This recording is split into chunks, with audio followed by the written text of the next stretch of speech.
नमस्कार मित्रांनो, माझं नाव सोहम आणि आपल्या नवीन व्हिडिओमध्ये तुमच्या सगळ्यांचं मनापासून स्वागत आहे. रिसेंटली प्रत्येक व्हिडिओच्या कमेंटमध्ये तुमच्या सगळ्यांची एकच मागणी होती की NEETच्या एक्झाम स्कॅमवरती सोम भाऊ तुम्ही व्हिडिओ करा. मित्रांनो, या मुद्द्यावरती जेव्हा मी अभ्यास केला तेव्हा मला कळलं की हा जरी सोपा वाटत असला, it is as complex as it gets. तुम्हाला माहिती आहे, तुमच्या आणि माझ्या आयुष्यामध्ये अनेकदा नीट एक्झामचा काही डायरेक्ट संबंध पण नसेल तरी तुमच्या आणि माझ्या आयुष्याचा ना गंभीर परिणाम हा एकटा स्कॅम करणार आहे. हा काय आहे स्कॅम, चला डिटेलमध्ये जाणून घेऊयात. मित्रांनो, नॅशनल एंट्रन्स कम एलिजिबिलिटी टेस्ट अर्थात NEETची परीक्षा तुम्हाला माहिती आहे, दरवर्षी लाखो विद्यार्थी दिवसभर या परीक्षेचा अभ्यास करतात. तुम्ही जर सर्वसामान्य कुटुंबातून आलेले असाल आणि जर तुम्हाला डॉक्टर व्हायचं असेल तर तुमच्या यशाची पहिली पायरी म्हणजे NEETची ही परीक्षा. या परीक्षेमध्ये मेहनत घ्या, चांगले मार्क पाडा आणि देशातल्या टॉप कॉलेजेसमध्ये ॲडमिशन मिळवा, गव्हर्नमेंट मेडिकल कॉलेजमध्ये ॲडमिशन मिळवा. हे एकच ध्येय असतं. तुम्हाला माहिती आहे, जेव्हा मुलगा मेहनत घेतो तेव्हा फक्त मुलगाने मेहनत घेत, त्याचं सगळं कुटुंब मेहनत घेत असतं. आई लवकर उठून त्याला चांगला स्वयंपाक करत असते, वडील दिवसभर काम करत असतात, कारण मुलाच्या शिक्षणामध्ये मुलगा तर मेहनत घेतोय, मुलगी मेहनत घेतेय, आर्थिक कुठे कमी नको पडायला. त्यामुळे अनेक सर्वसामान्य कुटुंब वर्षभर पैसे साठवून मुलाला चांगला इन्स्टिट्यूट, कोचिंग इन्स्टिट्यूटमध्ये ॲडमिशन टाकतात, जेणेकरून त्यांनी ह्या परीक्षेचा चांगला अभ्यास करावा आणि आपल्या घराचं, आपल्या संपूर्ण परिवाराचं भविष्य जे आहे हे उज्ज्वल करावं. आणि असंख्य विद्यार्थी मेहनत घेतही असतात. मात्र या गोष्टीची लाज वाटते जेव्हा या देशामध्ये काही लाखो रुपये देऊन तुम्ही एखाद्याची मेहनत आणि एखाद्याचा हक्क चक्क विकत घेऊ शकता. आणि हेच NEETच्या एक्झाम स्कॅममधनं पुन्हा एकदा समोर आलंय. जर तुम्ही सर्वसामान्य कुटुंबातले असाल आणि तुम्हाला असं वाटत असेल की मेहनतीनं मी या देशात पुढे जाऊ शकतो, तर असं नाहीये. तुमची मेहनत काही लाखो रुपयांमध्ये कोणीतरी मागे येऊन विकत सुद्धा घेऊ शकतं. आणि नीट परीक्षेमध्ये एक्झॅक्टली हेच झालं. NEETच्या ह्या परीक्षेमध्ये असंख्य स्कॅम झाले. पेपरफुटीचा स्कॅम आहे, एक्झाम सेंटर हायजॅकिंगचा स्कॅम आहे, NTAने कसं दुर्लक्ष केलं हा सुद्धा एक खूप मोठा स्कॅम आहे. या सगळ्याला जर आपण डिटेलमध्ये जाणून घेऊयात. मित्रांनो, ह्या देशामध्ये डॉक्टर्स जे आहेत हे देवासारखे असतात. It's a noble profession. ज्यांच्या घरामध्ये मेडिकल इमर्जन्सी आली असेल त्यांना माहित असेल की कोणी देवाला बघत नाही, पण आपण डॉक्टरच्या रूपामध्ये देवालाच बघत असतो. आपल्याला विश्वास असतो की समोर बसलेल्या पेशंटचा इलाज हा डॉक्टर त्याच्या गुणवत्तेवरनं, त्याच्या ज्ञानाच्या बळावरती 100% करू शकेल. मात्र हेच ज्ञान जर उद्या कोणी खोटं असेल असं म्हणायला लागलं तर गंभीर परिस्थिती उपस्थित होते. आज बघा, गुणवान आहे डॉक्टर, त्याला त्याच्या ज्ञानावर विश्वास आहे म्हणून तो इलाज करू शकतो. पण हाच डॉक्टर जर लाखो रुपये घेऊन फक्त डिग्री विकत घेणार असेल तर तो काय इलाज करेल? तुमच्या आणि माझ्या ऑपरेशन जर जीवन मरणाचा प्रश्न असेल तर तुम्ही अशा डॉक्टरकडनं इलाज करून घ्याल का? NEETचा स्कॅम अशाच डॉक्टरांची संख्या वाढवतो. 2017 मध्ये केंद्र सरकारला जेव्हा कळलं पेपर खूप मोठ्या प्रमाणामध्ये फुटत आहेत, तेव्हा नॅशनल टेस्टिंग एजन्सीची स्थापना करण्यात आली, जेणेकरून पेपर जे आहेत हे फुटल्या जाऊ नये आणि परीक्षा ज्या आहेत या एकदम टॉप नॉच पद्धतीने पार पाडाव्या. NTA आपल्या देशामध्ये 17 प्रमुख परीक्षा ज्या आहेत या कंडक्ट करतात, ज्यामध्ये JEE आहे, मेन्स आहे, ॲडव्हान्स आहे आणि NEETची परीक्षा आहे. अशासारख्या 17 परीक्षा पार पाडतो. मात्र आता ह्याच NTA वरती लोकांनी आरोप लावायला सुरुवात केली आहे, कारण स्कॅम होणार आहे हे माहिती असून सुद्धा यंदा नॅशनल टेस्टिंग एजन्सीनी काहीही कारवाई केली नाही. आता काय स्कॅम होता, चलिए स्टार्ट से समजते हैं. 4 जून 2024 जेव्हा देशाचं सगळं लक्ष इलेक्शनच्या निकालाकडे होतं, त्याच दिवशी घाई गडबडीमध्ये NEETचा रिझल्ट डिक्लेअर करण्यात आला, जो 14 जूनला खरं तर होणार होता. मात्र घाई गडबडीत 4 जूनला संध्याकाळी रिझल्ट जो आहे हा डिक्लेअर करण्यात आला, जेव्हा सगळ्या देशाचं लक्ष जे आहे हे इलेक्शनकडे होतं. आणि ह्यावेळेस मात्र एक चमत्कारच घडला. दरवर्षी 2 ते 3 टॉपर असणाऱ्या ह्या एक्झाममध्ये यंदा 67 लोकांनी पैकीच्या पैकी मार्क पाडले आणि सगळ्यांच्या भुवया उंचावल्या. आणि जेव्हा ह्या 67 लोकांच्या रोल नंबर्सकडे लोकांनी लक्ष दिलं तेव्हा कळलं की यातले 6 टॉपर्स तर आहेत ना, यांचा रोल नंबर एकाच सिक्वेन्समध्ये, कारण हे 6चे 6 लोक एकाच एक्झाम सेंटरमधले होते हरियाणातल्या. आणि आता मात्र पालकांचं आणि विद्यार्थ्यांचं लक्ष अजूनच जे आहे भुवया ज्या ते अजूनच उंचावल्या. 4 जूनला इलेक्शनचा रिझल्ट, 4 जूनलाच लावला यांनी नीट एक्झामचा रिझल्ट, 9 जूनला इंडिया पाकिस्तान मॅच, 9 जूनला नवीन सरकारचा शपथविधी, 9 जूनलाच लावला JEE मेन्सचा रिझल्ट. मला प्रश्न असा पडतो की NTAने एवढी घाई गडबड का बरं केली हे आता पुढे कळेल. 67 टॉपर्सच्या व्यतिरिक्त अनेक लोकांना इतके मार्क पडले जी पडूच शकत नाही. उदाहरणार्थ 718, 719 ते पण 200 पैकी. आता तुम्हाला म्हणत असेल कसं काय नाही पडू शकत, मी तुम्हाला NEETचा स्ट्रक्चर समजवतो. 200 प्रश्न असतात, ज्यातले एका विद्यार्थ्याला 180 प्रश्न जे आहेत ती अटेम्प्ट करायचे असतात. एका प्रश्नाचे त्याला अचूक प्रश्न जर दिले तर 4 मार्क पडतात. त्यामुळे 180 पैकी 180 जर मार्क पडले तर 720 मार्क पडतात. मात्र जर एक क्वेश्चन तुम्ही अटेम्प्ट नाही केला तर 4 मार्क कट होतात. त्यामुळे तुम्हाला कमीत कमी 716 मार्क पडू शकतात. आणि जर तुम्ही अटेम्प्ट केला आणि तो चुकला तर 5 मार्क कट होतात. त्यामुळे तुम्हाला एक तर 720 पैकी 720 पडू शकतात किंवा 717, 715 आणि त्यापेक्षा कमी.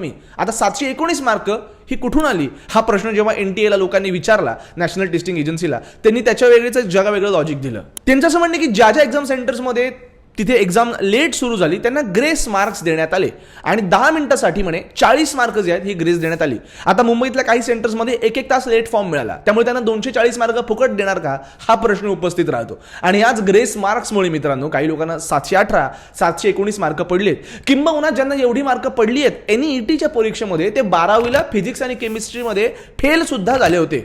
आपल्या देशामध्ये कंटिन्यू पेपर लीक होतच राहतात, त्यात काही विशेष नाही. मात्र एकदा NEETच्या एक्झाममध्ये आधीच माहिती होतं पेपर लीक होणार आहे, तरीही सुद्धा NTAने त्याला स्पष्ट भाषेमध्ये कोल्ला. मित्रांनो, ह्या एक्झाम स्कॅम बद्दल आपण डिटेलमध्ये जाणून घेणार आहोत. मात्र पुढे जाता जाता मला माहिती आहे तुम्हाला एवढत नाही आणि मला एवढत नाही, पण ते करावं लागतं कारण मी डॉक्टर नाही आहे भाई. मित्रांनो, यंदा क्रिकेट सीझन मध्ये तुम्ही तुमचं डोकं वापरून मित्रांनो इथे जे आहे तुमचं आयुष्य जे आहे वन साइड जिंकू शकता. मित्रांनो, सध्या चालू आहे क्रिकेट वर्ल्ड कप आणि क्रिकेट वर्ल्ड कप मध्ये ज्ञानाचा वापर करा. मित्रांनो, मी तुम्हाला सांगतोय परी मॅच बद्दल. इथे 24 तास कस्टमर सपोर्ट आहे, इझी विड्रॉवल्स आहेत, कुठली मॅच कोणती टीम जिंकू शकते हे तुम्हाला तुमच्या ज्ञानावरनं डिसाईड करायचं आहे आणि वन साइड तुम्ही इथे जिंकू शकता.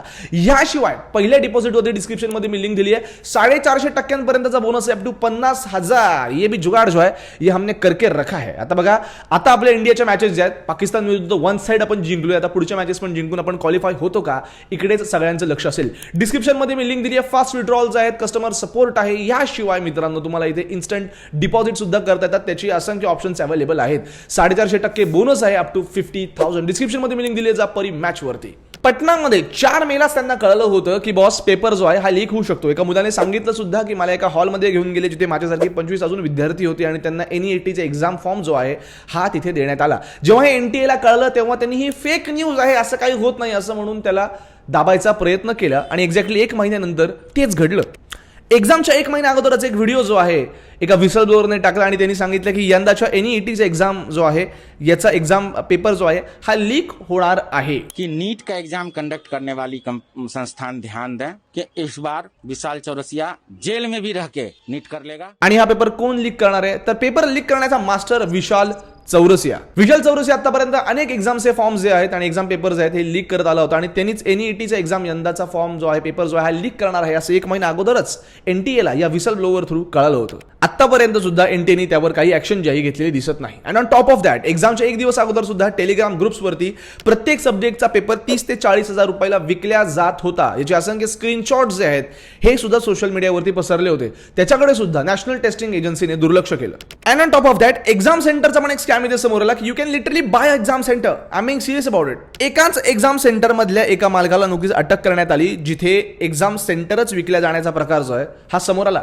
या स्कूलच्या ओनरने 10 ते 15 लाख रुपये डिमांड केले पालकांकडनं आणि इथे जो एक्झाम द्यायला येईल त्यांनी एक्झाम द्यायची पण गरज नाहीये, ऑटोमॅटिकच त्याची एक्झाम एक दुसरा जण जो आहे हा लिहून टाकेल, त्यांनी फक्त पेपर लिहितो आहे अशी ऍक्टिंग करायची होती. याचे ऑडिओ रेकॉर्डिंग सुद्धा लीक झाले. बाकी समय में बैठे भी नहीं रहना सर, फिजिक्स या केमिस्ट्री का रफ करते रहना है क्योंकि 3 घंटे आप CCTV कैमरे की निगरानी में रहते हैं. हमारे एक्सपर्ट वार्मर सीट को फुलफिल करेंगे ताकि आपको गवर्नमेंट कॉलेज में एडमिशन मिल सके. एक्झाम सेंटर तुम्ही चूज करताना तुमच्या घराजवळचं करता, मात्र हजार किलोमीटर लांबनं कर्नाटकवरनं ओडिसावरनं लोकांनी हेच एक्झाम सेंटर जे आहे हे सिलेक्ट केलं आणि 15-16 स्टेट्समधनं लोकांनी एकच एक्झाम सेंटर चूज केलं जे हजार किलोमीटर लांब आहे. For what? So that they can just go there and act. स्कूलच्या ओनरला 10 लाख रुपये असंख्य लोकांनी देण्यात आले आणि तिथे जाऊन फक्त पेपर लिहायची ऍक्टिंग करायची. पेपर नंतर दुसराच जण तुमचा जो आहे हा सुमडीमध्ये देऊन टाकणार. एवढं सगळं घडून सुद्धा नॅशनल टेस्टिंग एजन्सीने याच्यावरती काही कारवाई आतापर्यंत केलेली फार दिसत नाहीये. किंबहुना 1 महिना अगोदरच जेव्हा विसल ब्लोअरने सांगितलं होतं की तुमचा एक्झाम जो आहे पेपर जो आहे हा लीक होऊ शकतो, त्याला सुद्धा यांनी दाबण्याचा प्रयत्न केला किंवा दुर्लक्ष केलं. पटनामधल्या गोष्टीला तर चक्क फेक न्यूज आहे असं म्हणण्यात आलं आणि 24 लाख विद्यार्थ्यांच्या भविष्यावरती घात जो आहे हा NTAनेच घातलेला आहे. मी तुम्हाला सांगतो याच्यामध्ये नॅशनल टेस्टिंग एजन्सी ही तितकीच दोषी आहे कारण त्यांची जबाबदारी आहे अशा प्रकारच्या गोष्टी या परीक्षांमध्ये होऊ नये. तुमच्यापैकी असंख्य लोकांनी आय डोंट नो की कधी तासंतास एखाद्या परीक्षेसाठी अभ्यास केला आहे का? मित्रांनो, ह्या लाखो विद्यार्थ्यांच्या मेहनतीची मजा उडवायचं काम नॅशनल टेस्टिंग एजन्सीने इथे केलेलं आहे आणि माझी ही कळकळीची विनंती की नॅशनल टेस्टिंग एजन्सीवरती सोशल प्रेशर इतक्या मोठ्या प्रमाणामध्ये क्रिएट झालं पाहिजे की त्यांनी याची चौकशी जी आहे ही CBI थ्रूच केली गेली पाहिजे. कारण जे न्याय द्यायला बसलेले आहेत, NTA सगळ्या विद्यार्थ्यांची परीक्षा नीट पार पाडावी यांची जबाबदारी जर त्यांच्या खांद्यावर असेल आणि उद्या तेच जर असे प्रकार करायला लागले तर ही फार गंभीर गोष्ट आहे मित्रांनो. हे NEET बाबतीत झालं, हे देशातल्या कुठल्याही परीक्षेच्या बाबतीमध्ये होऊ शकतं आणि याच्यावरती सगळ्यात जास्ती झळ पोहोचते ती सर्वसामान्य घरातल्या विद्यार्थ्यांना, कारण त्यांच्याकडे मेहनतीशिवाय दुसरा पर्यायच नसतो. या NEET स्कॅमने श्रीमंतांना फार त्रास दिला असेल असं मला वैयक्तिकरित्या वाटत नाही. आता सगळ्यात जास्ती झळ ही गरीब घरातल्या त्या विद्यार्थ्याला पडली आहे, जो तासन तास मेहनत करून स्कॉलरशिप मिळून कुठेतरी ऍडमिशन जी आहे ही करून आपल्या घराचं भविष्य बदलवण्याचा प्रयत्न करत असतो. या प्रत्येक स्कॅमने एका सर्वसामान्य विद्यार्थ्याच्या मनातली जी भावना आहे, द्वेष जो आहे हा वाढत जातो आणि तो किती हतबल आहे याची जाणीव त्याला प्रत्येक वेळेत होत असते. आणि मला परत एकदा लाज या गोष्टीची वाटते, गोष्ट सोशल मीडियावर व्हायरल झाल्यानंतर मेन स्ट्रीम मीडियाने कव्हर करायला सुरुवात केली. माझी मीडियाला कळकळीची विनंती आहे की तैमूर किती दाशी करतो, सलमान खान कुठं गेला, याच्यापेक्षा या गोष्टींकडे लक्ष द्या. या गोष्टी जर तुम्ही हायलाईट केल्या नाहीत तर आपल्या देशामध्ये सध्या ट्रेंडच आहे, जर सोशल आउटरीच झाला नाही तर कारवाईच होणार नाही. आता ह्या नीट एक्झामच्या स्कॅमचा पुढे एक्झॅक्टली काय नीट निकाल लागतो आहे का, इकडेच सगळ्यांचं लक्ष असेल.